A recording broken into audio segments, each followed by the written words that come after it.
맞닥이를 때리는 순간 백화점 명품관 전체가 숨을 죽였습니다. 50대 여자의 손바닥이 젊은 여직원의 뺨을 후려치는 소리가 공기를 가르며 울려 퍼졌죠. 맞은 여직원은 비틀거리며 진열대에 손을 짚었습니다. 입술 끝에서 피가 흘러내렸지만 고객 앞에서 아무 말도 할 수 없었습니다. 65세의 강명숙은 멀찌감치 떨어진 곳에서 그 광경을 목격했습니다. 가슴이 철렁 내려앉았죠.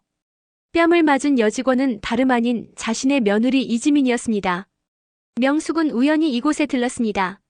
며느리가 이 백화점에서 일한다는 건 알고 있었지만 정확히 어느 매장인지는 몰랐죠. 오늘 명품관을 지나가다 우연히 며느리를 발견한 것이었습니다. 반가운 마음에 다가가려던 순간 저 끔찍한 장면이 벌어졌습니다. 갑질 고객 김 여사가 고함을 질렀습니다. 이게 무슨 서비스야? 내가 얼마짜리 가방을 샀는데 이런 대접을 받아야 해? 당장 사과해! 32살의 지민은 고개를 숙인 채 떨리는 목소리로 말했습니다. 죄송합니다. 제가 설명이 부족했습니다. 설명이 부족한 게 아니라 내 태도가 건방져! 손님한테 어떻게 그따위로 말해? 지민은 아무 잘못도 하지 않았습니다.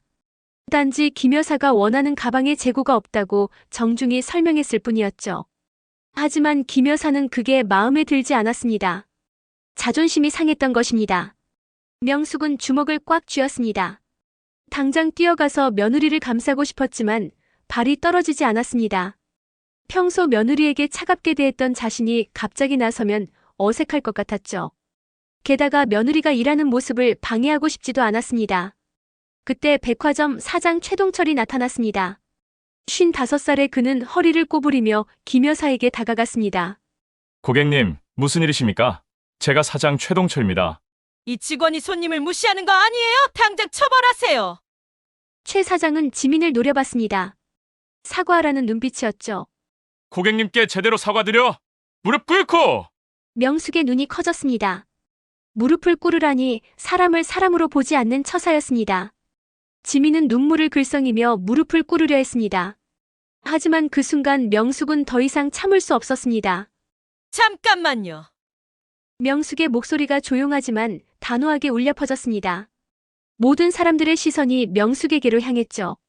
지민도 깜짝 놀라 고개를 들었습니다. 어머님!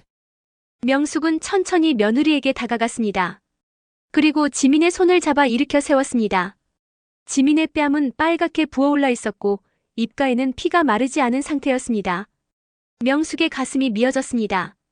김 여사가 명숙을 위아래로 훑어봤습니다.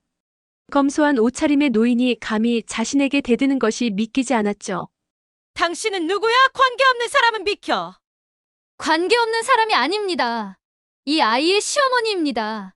명숙의 말에 김 여사는 비웃었습니다. 시어머니? 쯧쯧 집안이 이 모양이 며느리가 저 모양이지. 둘 다 겉만 번지르란 거 아니야? 최 사장도 거들었습니다. 어르신, 이건 저희 백화점 내부 문제입니다. 손님께 불편을 드린 건 직원 잘못이니 비켜주십시오. 명숙은 조용히 두 사람을 바라봤습니다. 그 눈빛에는 형언할 수 없는 감정이 담겨 있었습니다. 분노와 실망, 그리고 단호한 결심이 뒤섞인 표정이었죠. 명숙은 천천히 입을 열었습니다. 기억해두겠습니다. 오늘 이 일을. 그 말을 남기고 명숙은 며느리의 손을 잡고 그 자리를 떠났습니다. 김 여사와 최 사장은 어이없다는 표정으로 그들의 뒷모습을 바라봤습니다. 하지만 그들은 몰랐습니다. 방금 자신들이 얼마나 큰 실수를 저질렀는지를. 백화점 밖으로 나온 명숙은 며느리를 조용한 카페로 데려갔습니다. 지민은 여전히 충격에서 벗어나지 못한 듯 멍하니 앉아 있었죠. 명숙은 핸드백에서 손수건을 꺼내 며느리의 입가를 닦아주었습니다. 아프지? 괜찮습니다, 어머님. 익숙해요. 익숙하다니. 그게 무슨 말이야? 지민은 씁쓸하게 웃었습니다. 저런 일이 한두 번이 아니에요.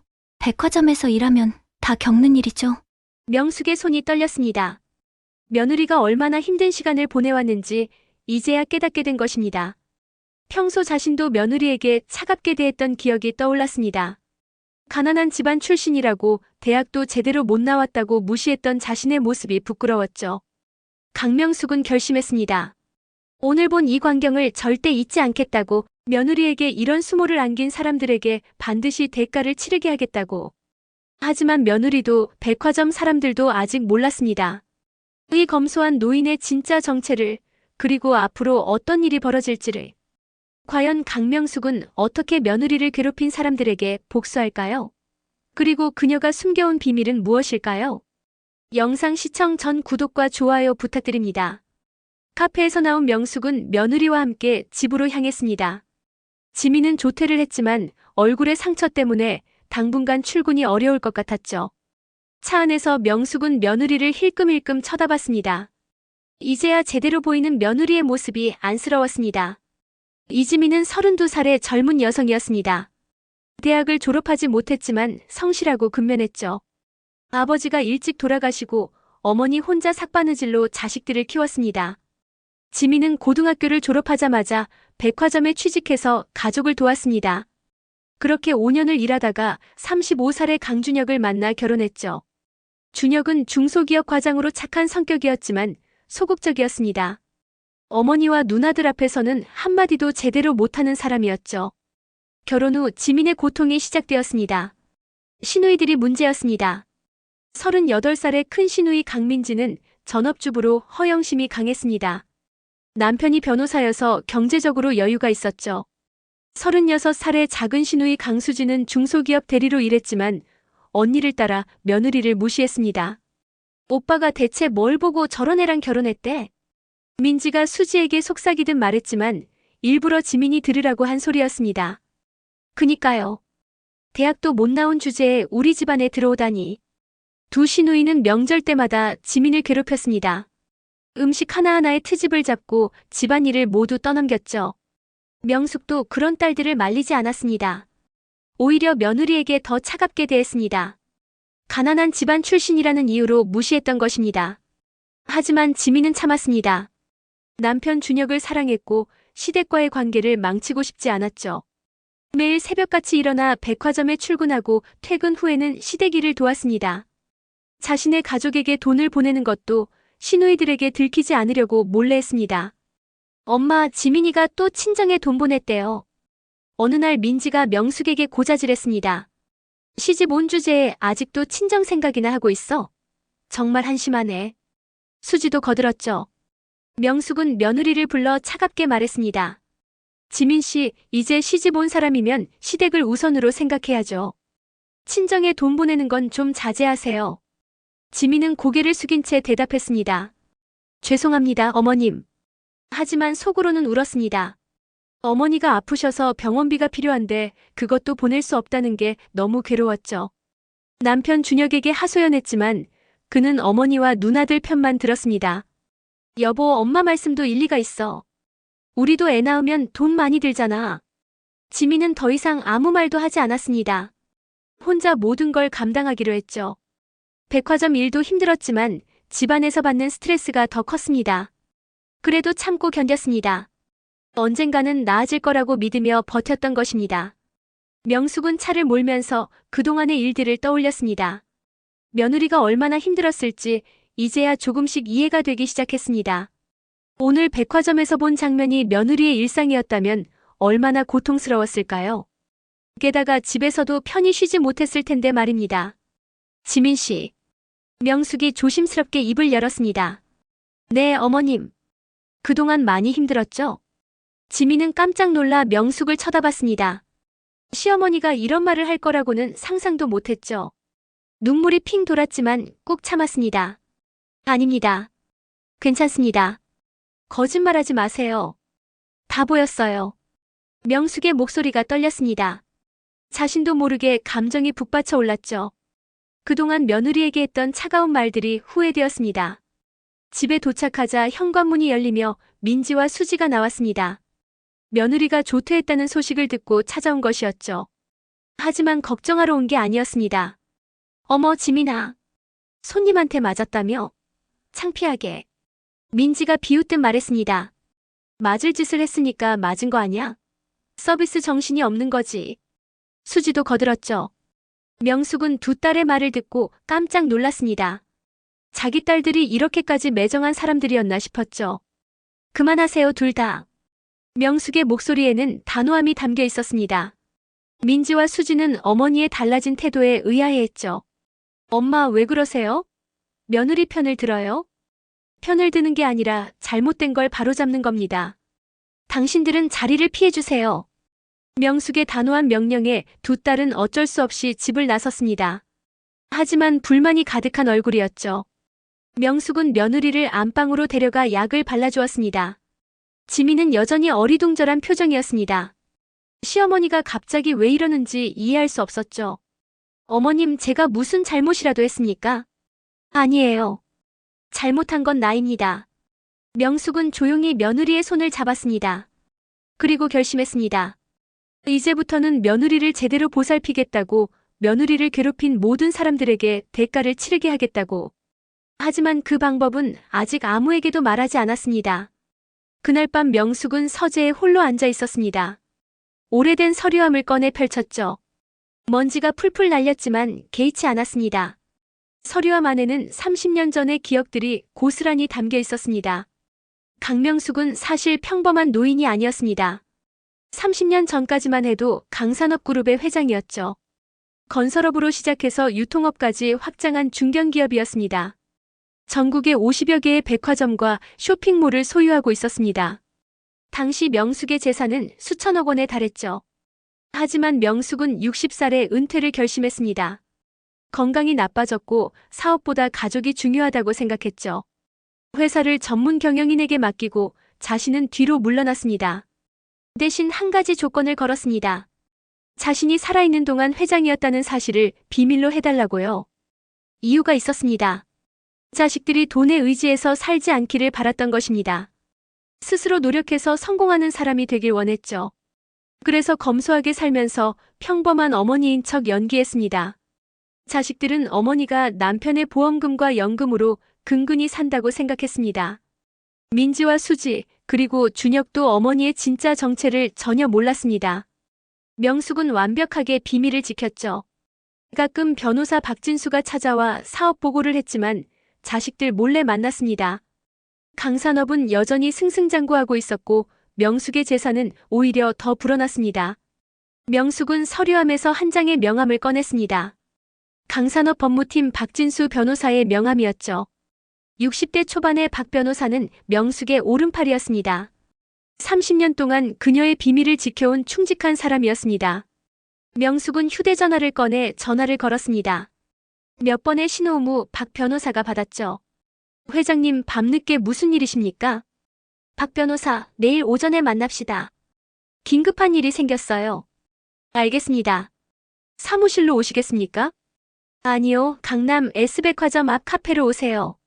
조사할 게 있습니다. 박 변호사는 명숙의 목소리에서 심상치 않은 기운을 느꼈습니다. 30년 동안 그녀를 보좌하며 배운 직감이었죠. 무슨 일인지 여쭤봐도 될까요? 내일 자세히 말하겠습니다. 그리고 S백화점의 소유주가 누구인지 알아보세요. 재무 상태도 파악하고요. S백화점이요? 그곳은 우리 계열사가 아닌데요. 알고 있어요. 그래서 더 조사가 필요한 겁니다. 명숙은 전화를 끊고 창밖을 바라봤습니다. 강남의 야경이 반짝였지만 명숙의 눈에는 들어오지 않았습니다. 머릿속에는 오늘 백화점에서 본 광경만 떠올랐죠. 며느리가 뺨을 맞는 순간, 무릎을 꿇으려던 순간, 그 모든 게 생생했습니다. 명숙의 주먹이 꽉 쥐어졌습니다.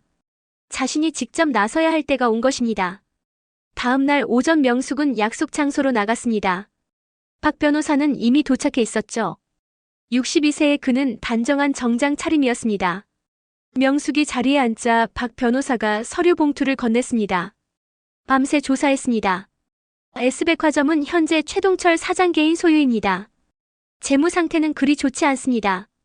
구체적으로 말해보세요. 매출은 괜찮지만 부채가 많습니다. 은행 대출이 500억 원 정도 됩니다. 최근 몇 년간 적자가 누적되고 있고요. 명숙은 서류를 꼼꼼히 살폈습니다. 전문가의 눈으로 보니 허점이 많이 보였죠. 인수할 수 있겠어요? 충분히 가능합니다. 오히려 최 사장이 매각을 원할 수도 있습니다. 요즘 백화점 업계가 어려워서 말입니다. 그럼 비밀리에 접촉해보세요. 단 제 이름은 절대 노출하지 마세요. 알겠습니다. 페이퍼 컴퍼니를 통해 진행하겠습니다. 박 변호사는 명숙의 의중을 파악하고 있었습니다. 그녀가 이렇게 움직이는 데는 분명한 이유가 있을 것이었죠. 회장님, 혹시 무슨 일이 있으신 겁니까? 명숙은 잠시 망설이다가 어제 있었던 일을 말했습니다. 며느리가 뺨을 맞은 것, 무릎을 꿇으려 한 것, 그 모든 걸 자세히 설명했죠. 박 변호사의 얼굴이 굳어졌습니다. 그런 일이 있었군요. 며느님께서 많이 놀라셨겠습니다. 놀란 정도가 아니에요. 평생 그렇게 살아왔을 겁니다. 나도 며느리를 제대로 보살피지 못했어요. 명숙의 목소리에는 후회가 묻어났습니다. 박 변호사는 그녀를 오래 알아온 사람답게 조언했습니다. 회장님, 이제라도 바로잡으시면 됩니다. 그게 중요한 겁니다. 그래요. 그래서 당신이 필요한 겁니다. S백화점을 인수하세요. 조용히 빠르게. 알겠습니다. 한 달 안에 마무리하겠습니다. 명숙은 고개를 끄덕였습니다. 이제 복수의 첫 단추를 끼운 것입니다. 하지만 이것은 시작에 불과했습니다. 며느리를 괴롭힌 사람들에게 제대로 된 교훈을 줄 작정이었죠. 카페를 나서며 명숙은 S백화점 건물을 올려다봤습니다. 저 안에서 며느리가 5년 동안 일했습니다. 얼마나 많은 눈물을 흘렸을까요? 명숙은 다짐했습니다. 이제 며느리가 웃을 수 있게 해주겠다고. 명숙이 계획을 세우는 동안 백화점에서는 지민에 대한 괴롭힘이 계속되었습니다. 뺨을 맞은 다음 날 지민은 얼굴이 부어서 출근하지 못했습니다. 하지만 최 사장은 병가를 허락하지 않았죠. 아프면 병원 가서 치료받고 나와. 손님 많은 주말인데 직원이 빠지면 어떡해? 최 사장이 전화로 호통쳤습니다. 지민은 어쩔 수 없이 화장으로 상처를 가리고 출근했죠. 동료들이 걱정스러운 눈으로 바라봤지만 최 사장 눈치 때문에 아무도 위로하지 못했습니다. 점심시간에 김 여사가 다시 나타났습니다. 며칠 전 지민을 때렸던 바로 그 고객이었죠. 지민은 김 여사를 보자마자 몸이 굳어졌습니다. 어머, 당신 아직도 여기서 일해? 사장이 해고 안 시켰네. 김 여사가 비웃으며 말했습니다. 50대의 그녀는 허영으로 가득 찬 얼굴이었죠. 명품 가방과 액세서리로 치장했지만 품격은 없었습니다. 어서 오십시오. 무엇을 도와드릴까요? 지민이 최대한 공손하게 인사했지만 김 여사는 코웃음을 쳤습니다. 도와줄 게 있겠어? 당신 실력으로는 그냥 구경하러 왔어. 김 여사는 매장을 어슬렁거리며 이것저것 꺼내보고는 아무것도 사지 않았습니다. 대신 지민을 계속 괴롭혔죠. 이 가방 포장해봐. 살지 안 살지는 내가 결정할 거니까. 지민은 시키는 대로 가방을 포장했습니다. 10분이나 걸려 정성스럽게 포장을 마쳤죠. 하지만 김 여사는 그것을 보더니 말했습니다. 마음에 안 들어. 다시 풀어. 네, 알겠습니다. 지민이 다시 포장을 풀자 김 여사는 다른 가방을 가리켰습니다. 이번엔 저거 포장해봐. 같은 일이 5번이나 반복되었습니다. 김 여사는 결국 아무것도 사지 않고 나갔죠. 지민은 탈진한 얼굴로 의자에 앉았습니다. 그 광경을 지켜본 최 사장이 다가왔습니다. 이 직원 왜 그렇게 처리를 못해? 손님이 저렇게 나가게 만들어? 죄송합니다, 사장님. 죄송하다고 다야. 실적이 안 나오면 너 잘릴 줄 알아. 최 사장은 직원들 앞에서도 거리낌 없이 지민을 질책했습니다. 다른 직원들은 고개를 숙인 채 외면했죠. 자신들도 언제 당할지 모르니까요. 저녁 퇴근 후 지민은 녹초가 되어 집에 돌아왔습니다. 그런데 현관에서 시누이들의 목소리가 들렸습니다.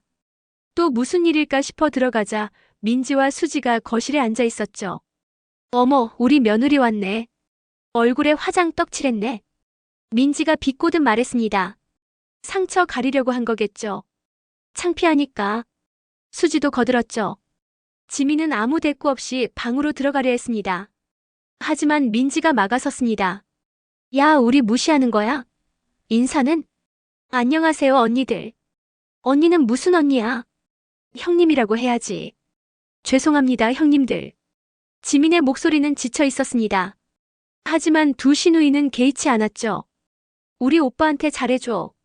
오빠 월급으로 먹고 사는 주제에 건방 떨지 말고. 네, 알겠습니다. 지민이 방으로 들어가자 두 시누이는 킥킥거리며 웃었습니다.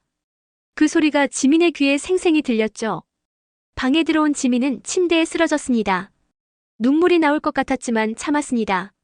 울어봤자 달라지는 건 없으니까요. 그때 남편 준혁이 퇴근해서 들어왔습니다. 여보, 힘들었어? 응, 좀. 누나들이 또 뭐라고 했어? 아니야, 괜찮아.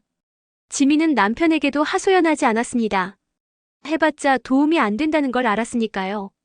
준혁은 가족들 앞에서는 아무것도 해주지 못했습니다. 그날 밤 명숙은 창밖을 바라보며 며느리를 생각했습니다.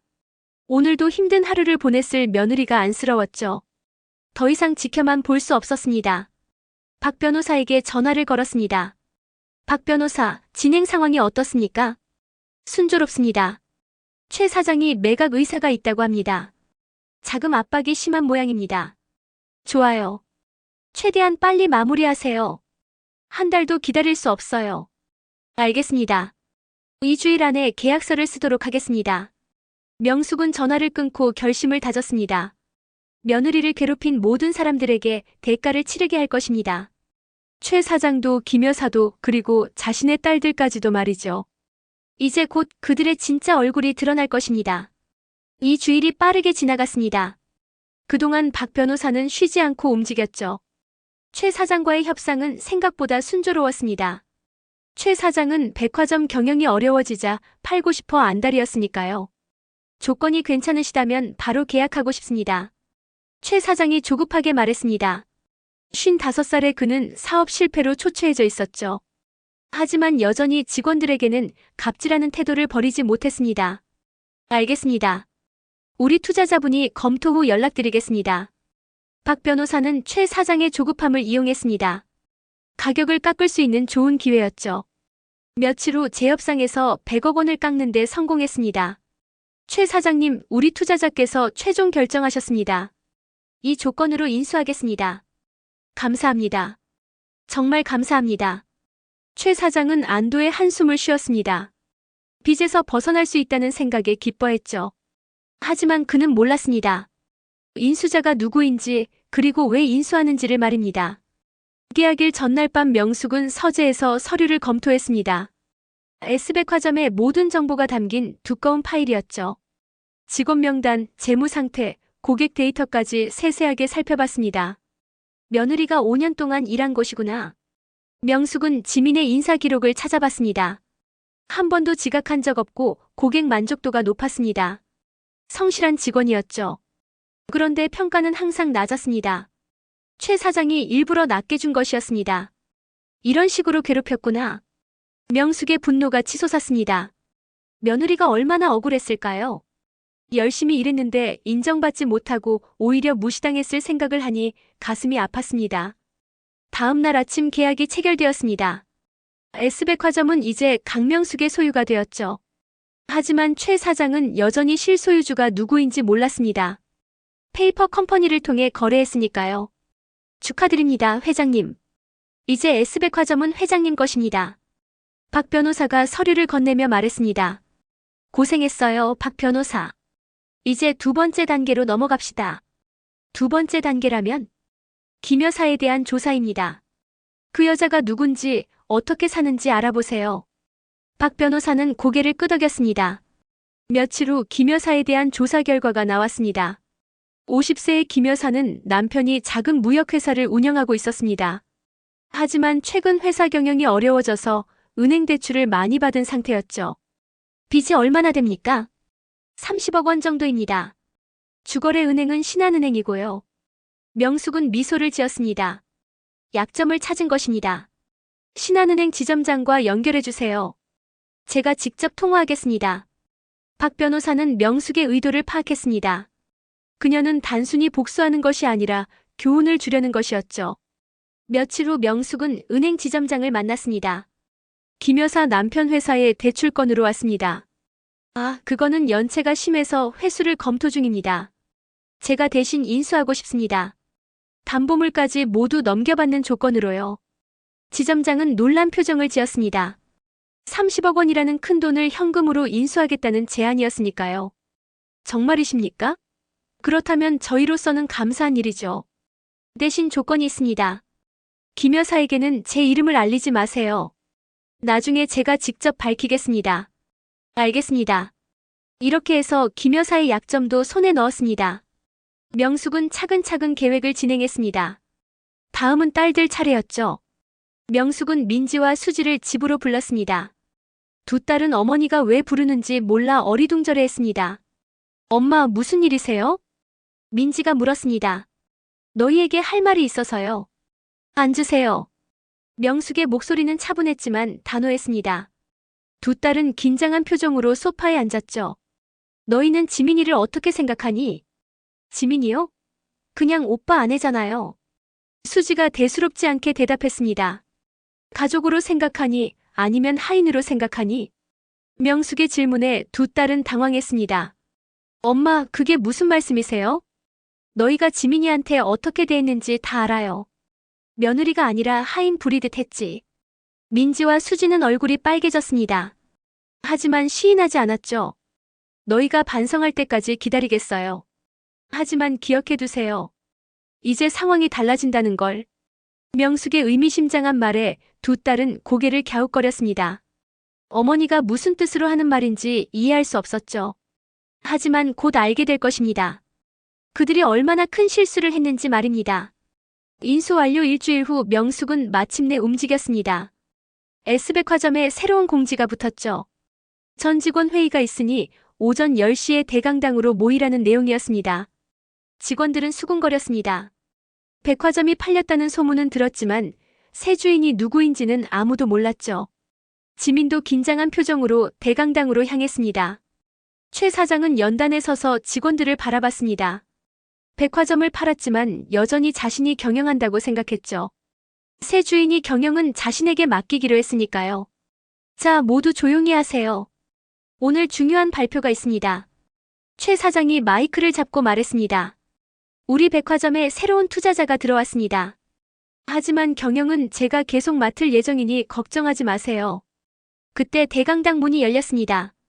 65세의 명숙이 들어왔죠. 뒤에는 박 변호사와 여러 명의 임원들이 따라왔습니다. 지민은 시어머니를 보고 깜짝 놀랐습니다. 어머님? 명숙은 며느리를 향해 미소를 지었습니다. 그리고 천천히 연단으로 걸어갔죠. 최 사장은 당황한 표정으로 명숙을 바라봤습니다. 어르신, 여기는 직원 회의 중입니다. 알고 있어요. 그래서 온 겁니다. 명숙이 연단에 올라서자 박 변호사가 마이크를 건넸습니다. 명숙은 직원들을 쭉 둘러봤죠. 여러분, 저는 강명숙입니다. 오늘부터 이 백화점의 새 주인입니다. 대강당이 술렁거렸습니다. 직원들은 믿을 수 없다는 표정이었죠. 저 검소한 할머니가 백화점 주인이라니 상상할 수 없었습니다.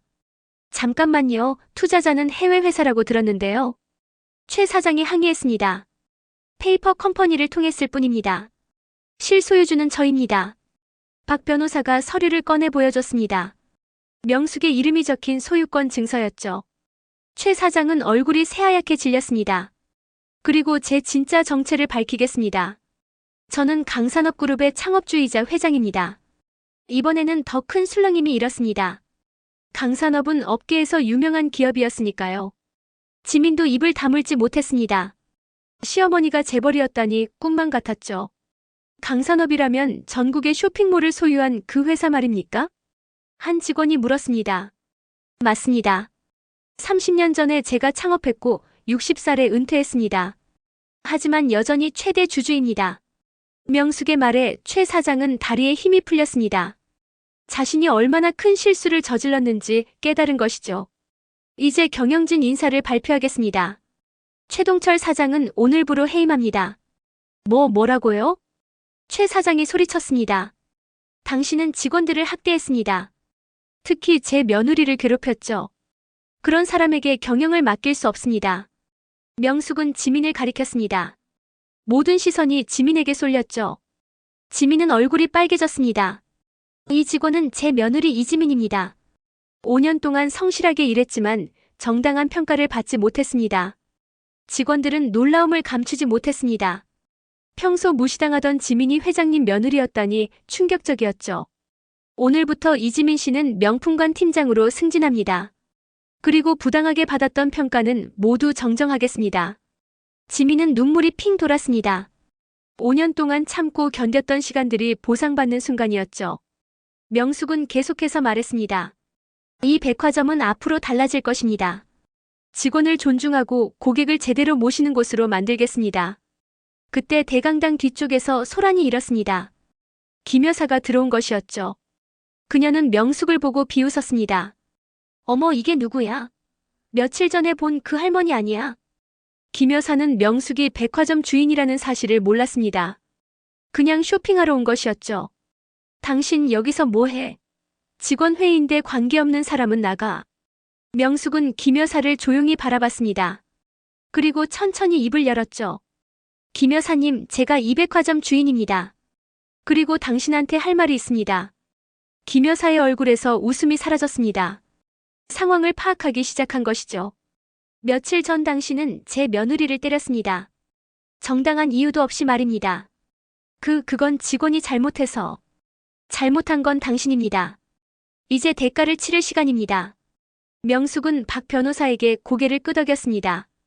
박 변호사가 서류를 꺼내 김 여사에게 건넸죠. 이게 뭐예요? 당신 남편 회사의 채무를 제가 인수했습니다. 30억 원이죠. 김 여사는 서류를 보고 비명을 질렀습니다. 이럴 수가. 일주일 안에 갚지 못하면 법적 조치를 취하겠습니다. 집도 회사도 모두 압류될 겁니다. 김 여사는 무릎이 꺾여 주저앉았습니다. 그동안 자신이 저지른 갑질들이 주마등처럼 스쳐 지나갔죠. 이제 그 대가를 치를 시간이었습니다. 김 여사의 몰락은 순식간에 일어났습니다. 채무를 갚지 못한 그녀의 남편은 회사를 빼앗겼고 집까지 압류되었죠. 명숙은 법적 절차를 정확히 밟았습니다. 복수가 아니라 정당한 채권 회수였으니까요. 일주일 후 김 여사는 직접 명숙을 찾아왔습니다. 초췌한 얼굴로 무릎을 꿇었죠. 회장님, 제발 용서해 주세요. 제가 잘못했습니다. 지금 와서 사과하는 건 의미가 없습니다. 당신은 제 며느리한테 사과해야 합니다. 명숙은 지민을 불렀습니다. 지민은 망설이다가 김 여사 앞에 섰죠. 지민 씨, 정말 죄송합니다. 제가 잘못했어요. 용서해 주세요. 김 여사는 눈물을 흘리며 사과했습니다. 진심인지 아닌지는 알 수 없었지만 적어도 형식적으로나마 사과를 받았습니다. 제가 용서할 문제는 아닙니다. 하지만 앞으로는 다른 사람을 함부로 대하지 마세요. 지민은 담담하게 말했습니다. 복수보다는 교훈을 주고 싶었죠. 김 여사는 고개를 끄덕이며 자리에서 일어났습니다. 회장님, 채무는 어떻게 하면 됩니까? 5년 분할 상환으로 해드리죠. 대신 이자는 받겠습니다. 명숙의 관대한 처분에 김 여사는 감사의 눈물을 흘렸습니다. 하지만 명숙의 진짜 의도는 따로 있었죠. 김 여사가 평생 자신의 잘못을 기억하며 살도록 만드는 것이었습니다. 한편 최 사장은 더 비참한 처지가 되었습니다. 해고된 그는 업계에서 매장당했죠. 직원 학대로 유명했던 그를 받아줄 곳은 없었습니다. 회장님, 한 번만 기회를 주십시오. 제가 달라지겠습니다. 최 사장도 찾아와 빌었습니다. 당신은 5년 동안 제 며느리를 괴롭혔습니다. 정당한 평가를 가로막고 승진도 방해했죠. 죄송합니다. 정말 잘못했습니다. 말로만 하는 사과는 받지 않습니다. 앞으로 당신이 어떻게 사는지 지켜보겠습니다. 명숙은 최 사장을 내보냈습니다. 두 번째 기회는 주지 않았죠. 직원들을 학대한 사람에게 경영을 맡길 수는 없었으니까요. 백화점은 빠르게 변화하기 시작했습니다. 명숙은 경험 많은 전문 경영인을 사장으로 앉혔습니다. 새 사장은 직원 복지를 최우선으로 했죠. 급여를 올리고 휴가를 보장했습니다. 고객의 부당한 요구는 단호히 거절했습니다. 고객은 왕이 아닙니다. 고객과 직원은 동등한 인격체입니다. 새 사장의 선언에 직원들은 환호했습니다. 이제 더 이상 무릎 꿇지 않아도 되는 것이었죠. 백화점의 분위기가 완전히 달라졌습니다. 직원들은 밝은 표정으로 일했고 고객 서비스도 좋아졌습니다. 지민은 팀장이 되어 명품관을 책임졌습니다. 처음에는 부담스러웠지만 동료들이 도와줬죠. 팀장님, 축하드려요. 당연히 받아야 할 자리였어요. 고마워요, 다들. 지민은 팀원들을 존중했습니다. 자신이 당했던 갑질을 절대 하지 않았죠. 오히려 팀원들의 의견을 경청하고 함께 성장하려 노력했습니다. 그 모습을 지켜본 명숙은 흐뭇했습니다. 며느리가 훌륭한 리더로 성장하고 있었죠. 이제 남은 것은 딸들이었습니다. 명숙은 민지와 수지를 다시 불렀습니다. 두 딸은 어머니가 재벌이라는 사실을 알게 된 후 태도가 바뀌었죠.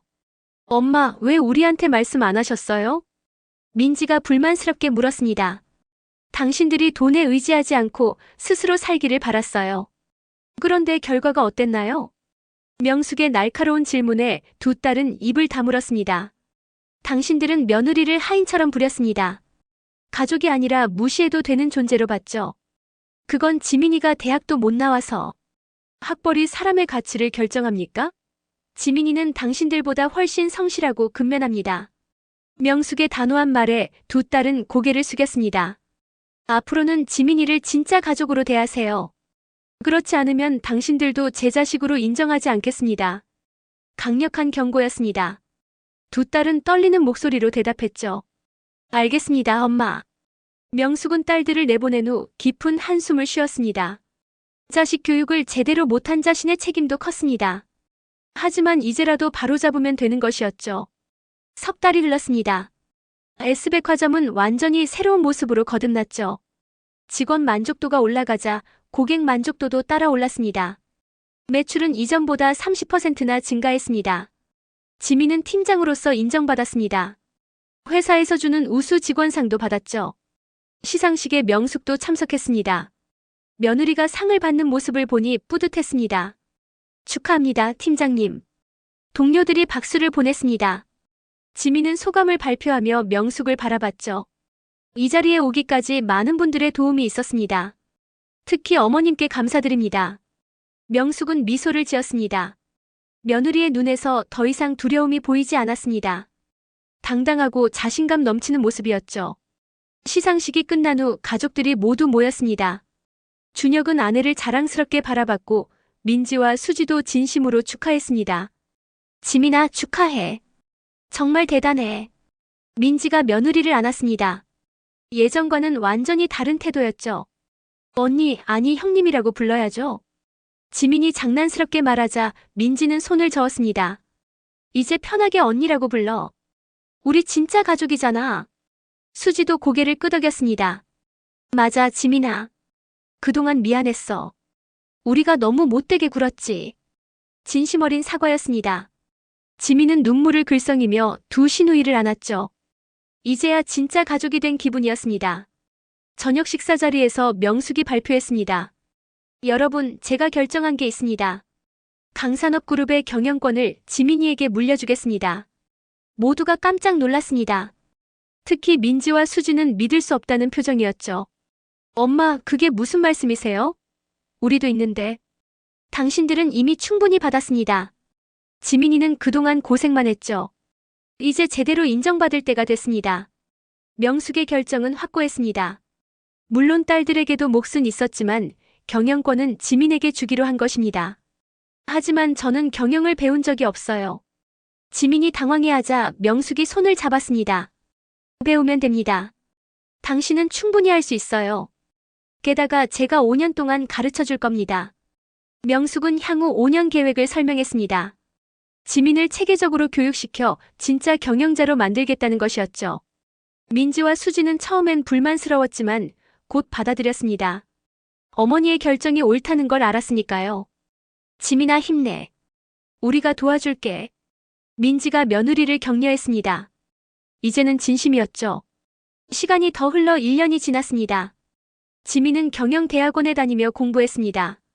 동시에 백화점 경영도 배웠죠. 명숙은 곁에서 세심하게 가르쳤습니다. 경영의 핵심은 사람입니다. 직원을 존중하면 회사가 성장합니다. 네, 어머님. 잘 배우겠습니다. 지민은 열심히 배웠습니다. 그동안의 고생이 자산이 되었죠. 직원들의 마음을 누구보다 잘 알았으니까요.